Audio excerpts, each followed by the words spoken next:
Halo sahabat, dalam berwirausaha, umumnya akan ada nih suatu titik di mana bisnis kamu akan membutuhkan tambahan modal agar bisa tumbuh lebih besar dengan lebih cepat. Mungkin ada yang berpikir, mendingan pakai uang sendiri deh. Nabung aja dulu nggak apa-apa daripada ngutang, bikin banyak pikiran. Berpikir seperti itu tentu sah-sah aja, tapi coba deh perhatikan bisnis-bisnis besar itu. Pada punya hutang loh. Kira-kira mengapa ya? Seperti pisau, hutang itu bisa berbahaya, tapi selama digunakan untuk tujuan produktif dan bertanggung jawab, hutang itu bisa jadi sangat bermanfaat. Yaitu untuk, pertama, mempercepat pertumbuhan aset dan kapasitas. Hutang atau pinjaman itu bisa menjadi alat untuk semacam membeli waktu. Contohnya begini deh. Kalau kamu nunggu tabungan cukup dulu, mungkin baru bisa punya aset mesin produksi baru, misalnya 2 tahun lagi. Tapi kalau dengan pinjaman, bisa punyanya sekarang. Yang kedua, hutang bisa mengatasi masalah arus kas terkait peluang penjualan. Misalnya nih, ada perusahaan besar yang ingin order skala besar juga. DP-nya cuma 30% misalnya. Wah, kas perusahaan nggak cukup nih untuk menalangi biaya produksi. Kalau nilai ordernya tuh ratusan juta, apakah peluang ini mau dilepas begitu saja? Apa nggak sayang? Jadi, gimana sih cara menggunakan hutang secara bertanggung jawab? Yuk kita bahas. Pertama, pastikan kamu tahu betul target yang ingin dicapai dengan mengakses hutang tersebut. Tujuan mengakses pinjaman harus untuk percepatan pertumbuhan bisnis kamu.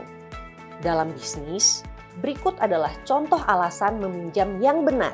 Contoh alasan pertama, permintaan konsumen terus meningkat. Tapi terpaksa nih menolak-nolak pesanan karena kapasitas produksinya terbatas. Contoh kedua, bertambahnya konsumen dari pihak perusahaan atau bisnis to bisnis. Pesennya sih skala besar, tapi bayarnya dengan tempo alias 15-60 hari setelah pengiriman. Contoh ketiga, adanya permintaan konsumen, reseller, atau calon mitra distributor sehingga ada peluang bagus nih untuk investasi pengembangan cabang. Lalu langkah berikutnya adalah menentukan jenis pinjaman yang sesuai. Ada banyak jenis hutang dengan skema perjanjian yang berbeda-beda. Setidaknya ada 4 jenis skema pinjaman nih yang kamu perlu ketahui. Pertama, pinjaman modal kerja yang peruntukannya untuk mendukung aktivitas operasional bisnis. Umumnya masa pinjamannya maksimal 12 bulan. Sehingga cocok untuk tujuan membeli peralatan produksi, bahan baku, dan pendukung kerja lainnya untuk meningkatkan kapasitas produksi.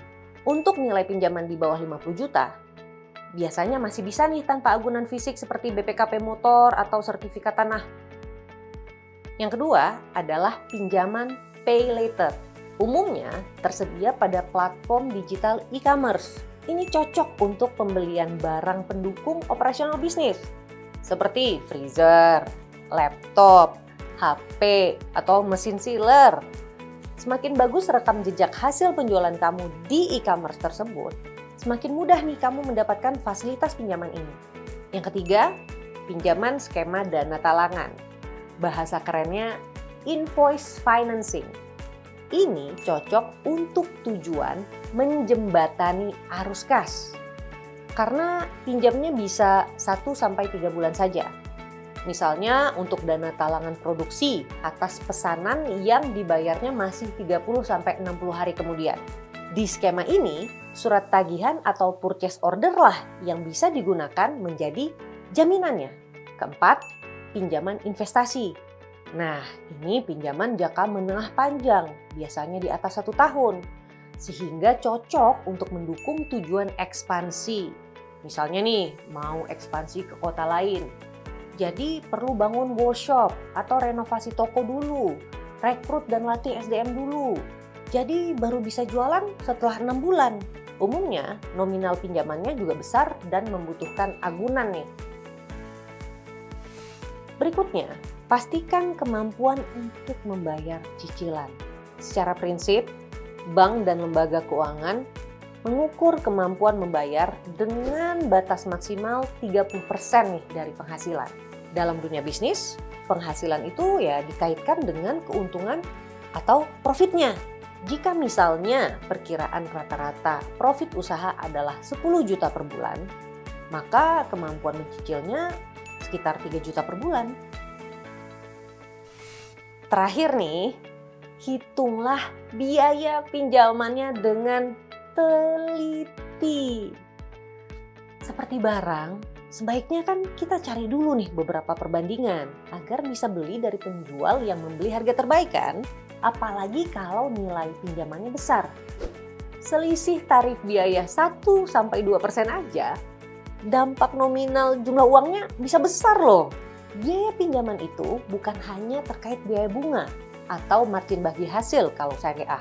Karena umumnya akan ada biaya-biaya lain seperti biaya administrasi, biaya provisi, biaya premi asuransi. Terkait ini, kamu perlu nih lanjutkan pembelajaran agar tahu lebih dalam tentang cara menghitung nilai kebutuhan pinjaman dan biayanya. Jadi, ayo semangat dan salam naik kelas! Sebelum memutuskan untuk mengakses pinjaman, lakukan evaluasi terkait 3 hal ini. Apa jenis pinjaman yang paling sesuai dengan tujuan bisnis kamu? Apakah ada keyakinan yang valid bahwa omset dan laba akan meningkat dengan mengakses pinjaman? Apakah kebutuhan pinjaman yang ingin diakses sesuai dengan kemampuan mencicil?